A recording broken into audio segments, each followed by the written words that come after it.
Everybody wants strength, but nobody wants the struggle. Everybody wants peace, but they don't want the pressure that brings the growth. Let me tell you something most people miss.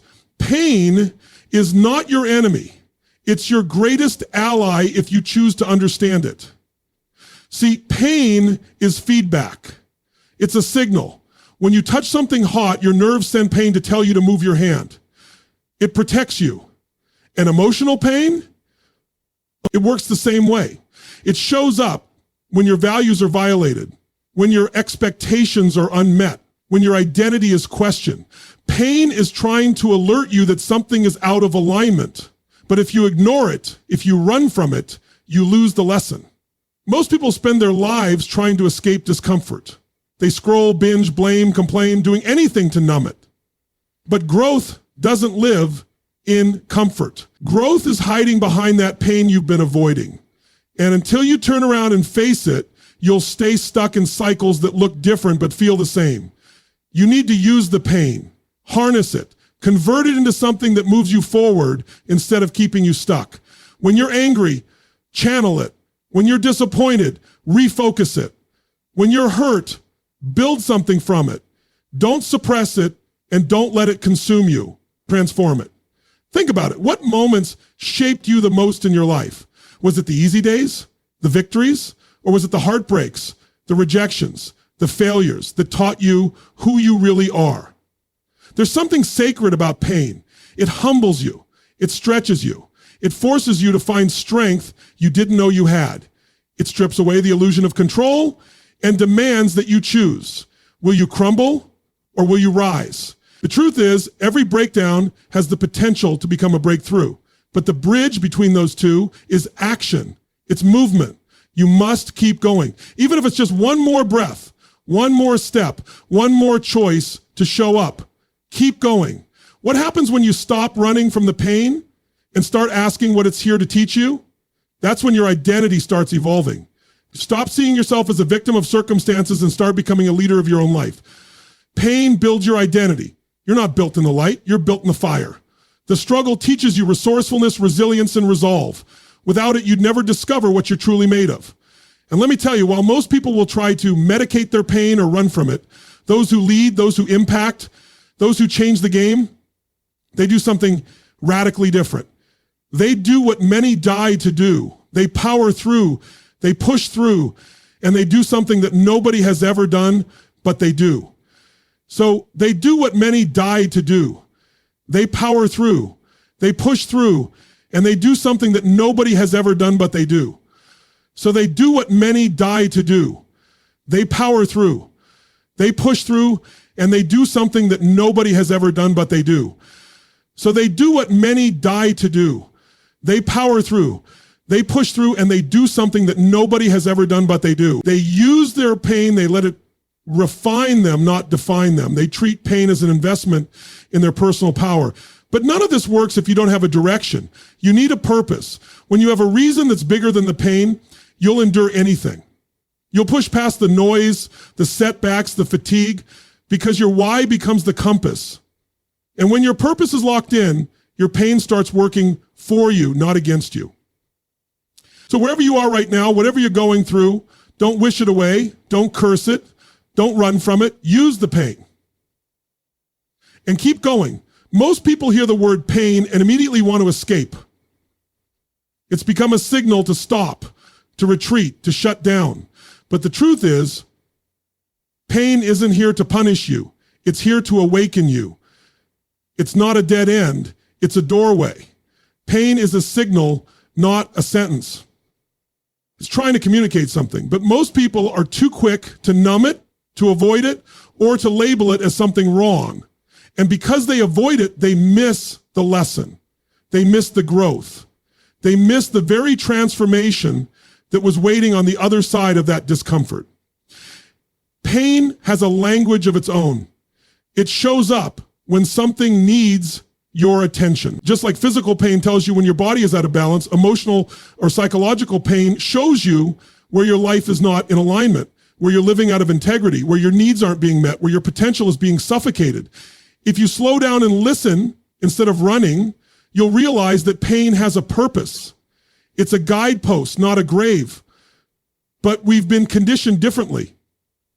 From an early age, society teaches us to avoid anything uncomfortable. Don't cry. Don't be weak. Just move on. So we grow up suppressing pain, pretending we're fine, putting on a mask just to fit in. But all that suppression, it doesn't go away. It builds pressure. It becomes anxiety, depression, anger, procrastination, until one day you break.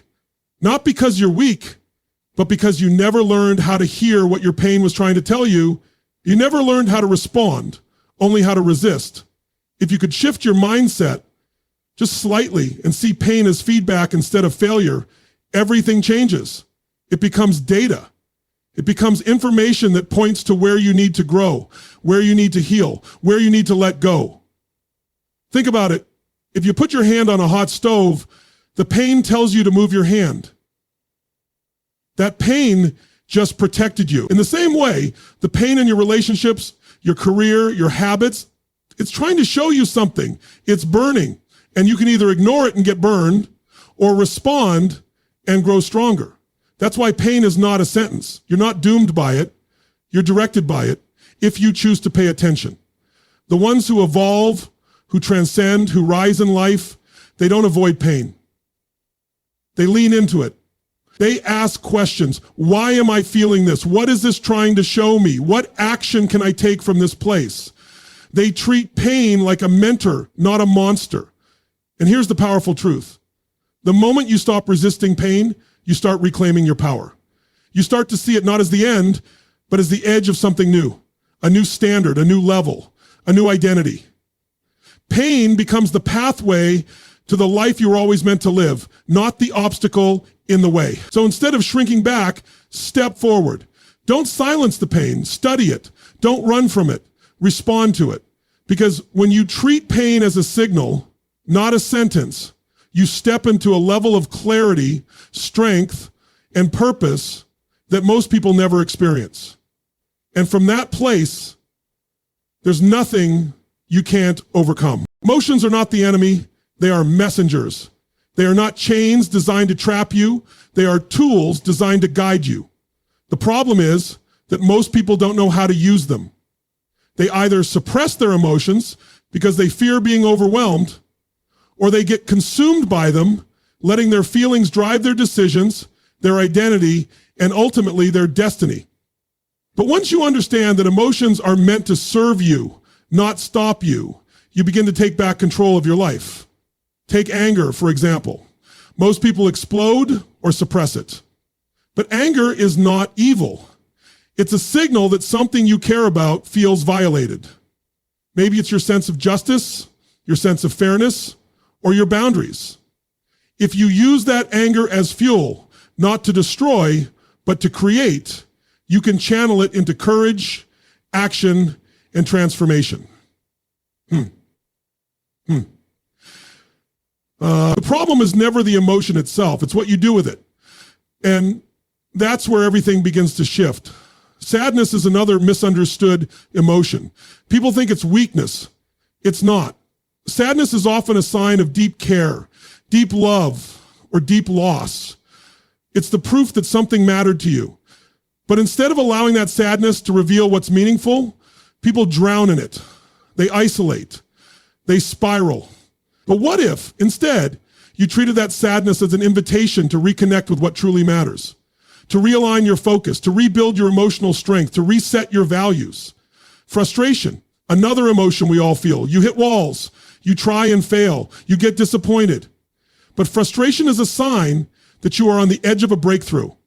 It means you still care enough to want change. It means something in you is still fighting. People who feel nothing have given up. But if you're frustrated, that's your mind telling you you're close. Keep going. Something's off, but it's fixable. Use that signal to adjust your approach, not to abandon your mission. The emotional mastery begins when you stop labeling emotions as good or bad and start viewing them as internal signals. They're like dashboard lights in a car. If the oil light comes on, you don't smash the dashboard or panic. You investigate, you respond, you fix what needs fixing. Emotions work the same way. They light up because something inside needs your attention, not your denial. But here's where the real growth lies. when you stop being reactive and start becoming intentional. That's when you shift from being a prisoner of your emotions to being the master of them. You begin to harness your emotional energy like a sculptor using a chisel. Every feeling, even the painful ones, can be shaped into something powerful if you choose to engage with them consciously. This is where most people get wrong. They think strength means not feeling anything. But true strength is feeling everything and still making a conscious decision about how to respond. That's emotional intelligence. That's inner leadership. When you can feel sadness and still show up, when you can feel fear and still take the next step, when you can feel anger and still speak with clarity instead of chaos, that's when you know you're not being ruled by emotion, you're using it. So start using your emotions. Don't run from them. Don't be ashamed of them. Don't let them run wild either. Emotions are part of the human experience. But when you make them your ally, not your enemy, you gain access to a level of strength, clarity, and resilience that most people never touch. And finally, the feeling of connection, the feeling of community, the feeling of meaning comes from feelings that make you feel separated from yourself, from your life, and from the people around you. This is why we have so much emotion, not for ourselves, but for our people around us. Emotions are part of emotional life, and the people around you make more money. You're not broken because you feel deeply. You're powerful because you're learning how to use that depth to go further, faster, and stronger than ever before. There are moments in life where it feels like the whole world is collapsing around you.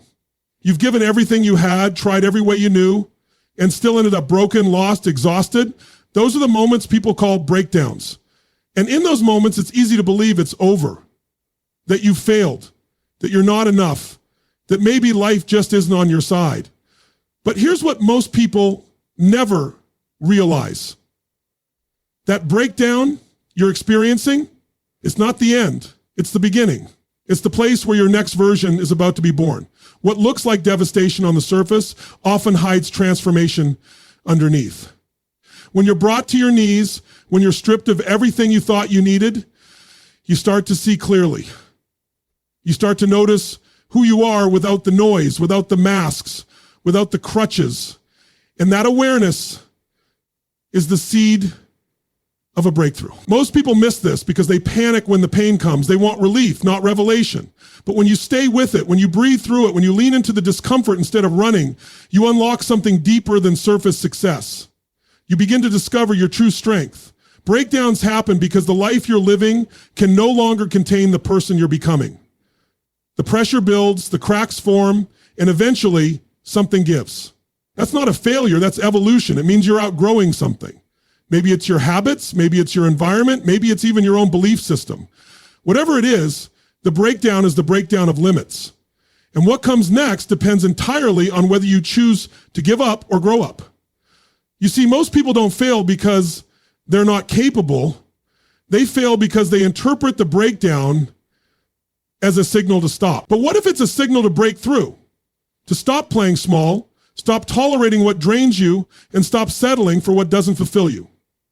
Every breakthrough is preceded by a breaking point.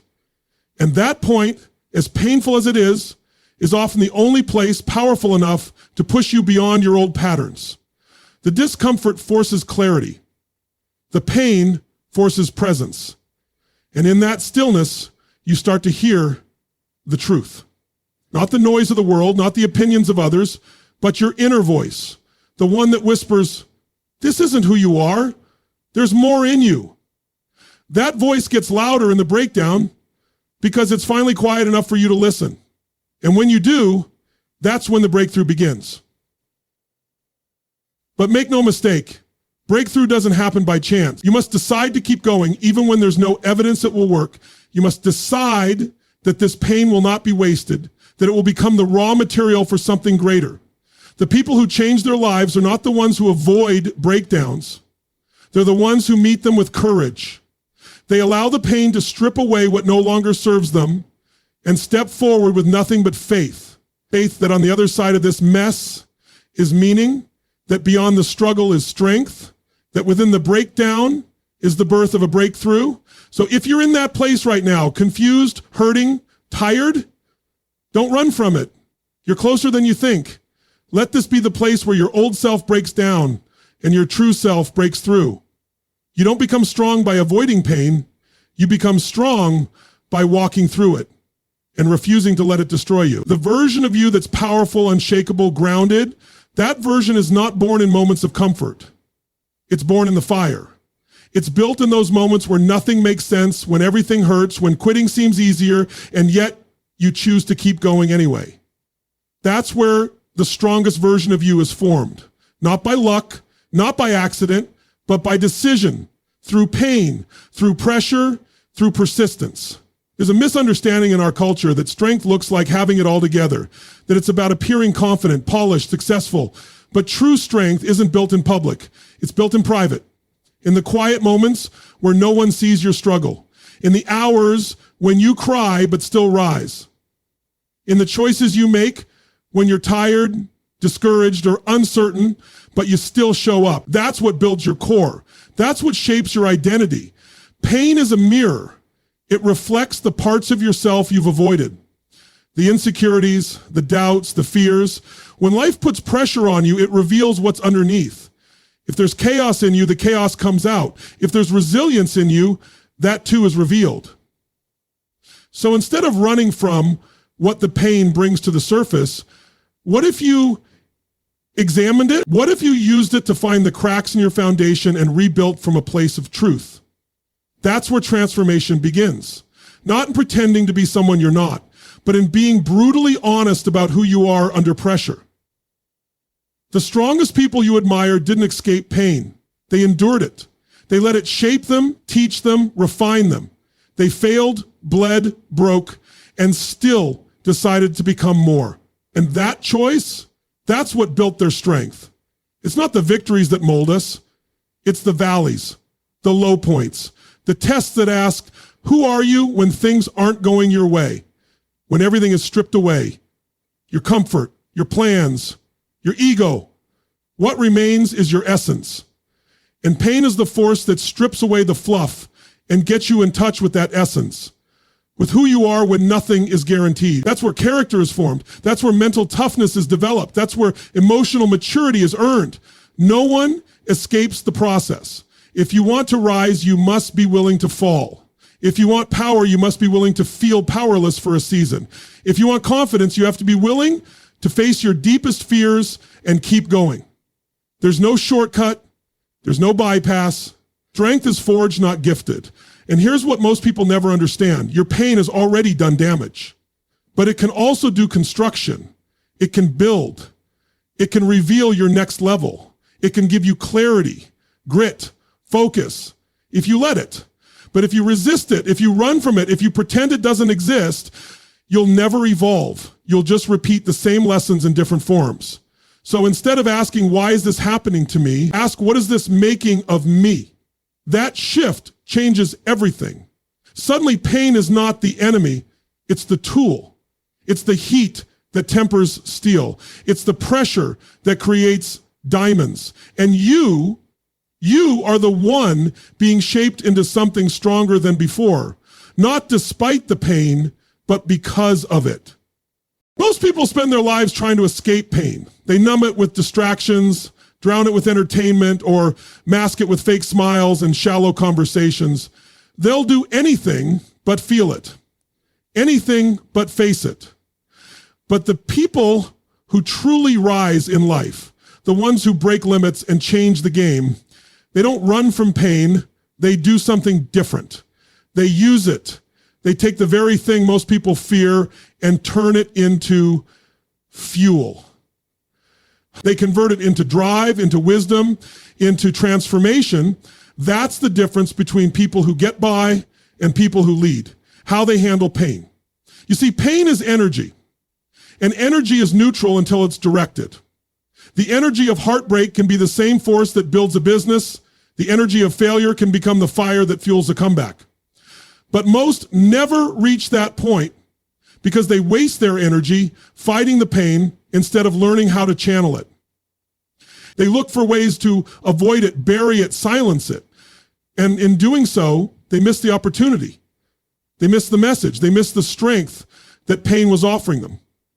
Strong individuals don't avoid pain, they alchemize it. They take the raw material of suffering and shape it into something valuable. When they're betrayed, they learn how to trust themselves. When they're rejected, they build a stronger identity. When they hit rock bottom, they use it as a foundation to rise. They don't pretend the pain doesn't hurt. They just refuse to let it stop them. And that's the key. It's not about being fearless. It's about not letting fear decide what comes next. Everyone is going to experience pain. That's not optional. What is optional is how you respond to it. The average person makes pain the reason they stop. The strong make it the reason they start. The weak see pain as a wall. The strong see it as a doorway. And what determines your strength is whether or not you're willing to walk through that door, even when it's uncomfortable, even when it's uncertain, even when it's hard. There's a dangerous mindset floating around. When things feel good, when life is balanced, when everything aligns. But the truth is, most people only find their next level when things fall apart. When comfort is stripped away and they're forced to make a decision, retreat or rise. That decision right there is where leaders are born. Not in calm waters, but in the storm. Not when it's easy, but when it's necessary. You have two choices when pain comes: shrink or stretch. Shrink back into your old habits, your old patterns, your old excuses, or stretch into the person you're meant to become. That stretch hurts. It costs you your comfort, but it earns you your future. And that's a trade only the strong are willing to make. You don't need to fear pain. You need to understand it. You need to look it in the eye and say, I see you, but I'm not backing down. Because the truth is, while pain may be inevitable, suffering is optional. You don't have to stay stuck. You don't have to be defined by your wounds. You don't have to stay stuck.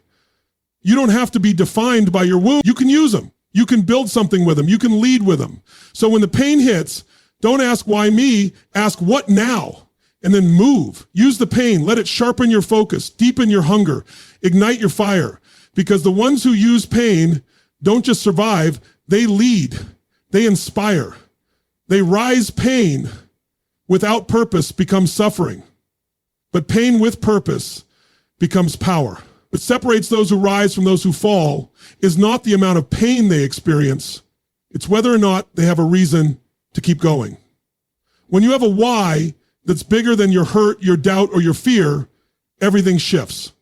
Suddenly, the pain doesn't stop you, it drives you. It focuses you. It gives the chaos meaning. Without purpose, pain feels like punishment.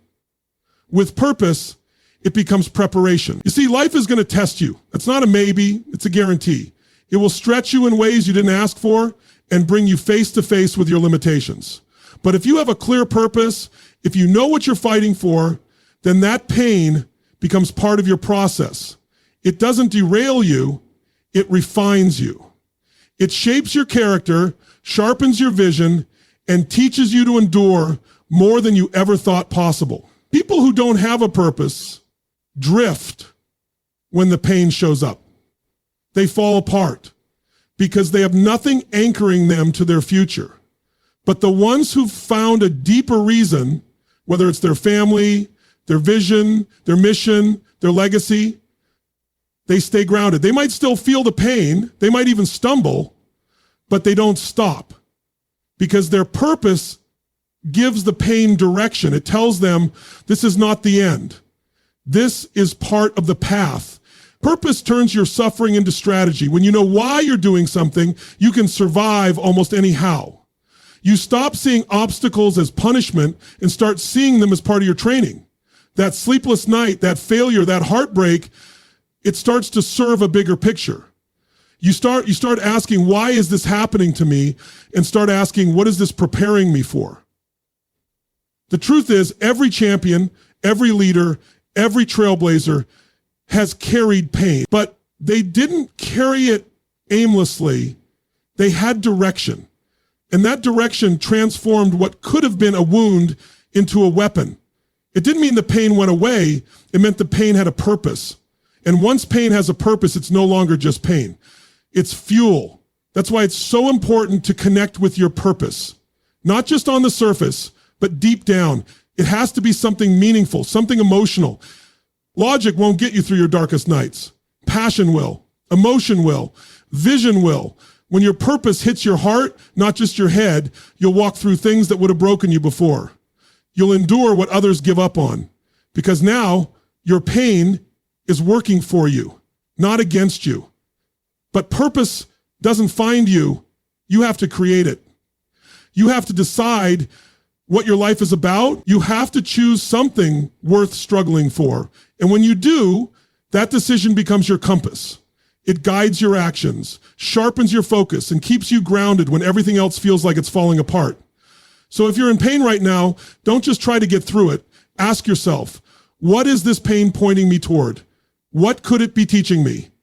How can it be part of something bigger than just this moment? Because when your pain is connected to purpose, it no longer controls you, it empowers you. It becomes part of your story, not the reason you stopped, but the reason you became unshakable.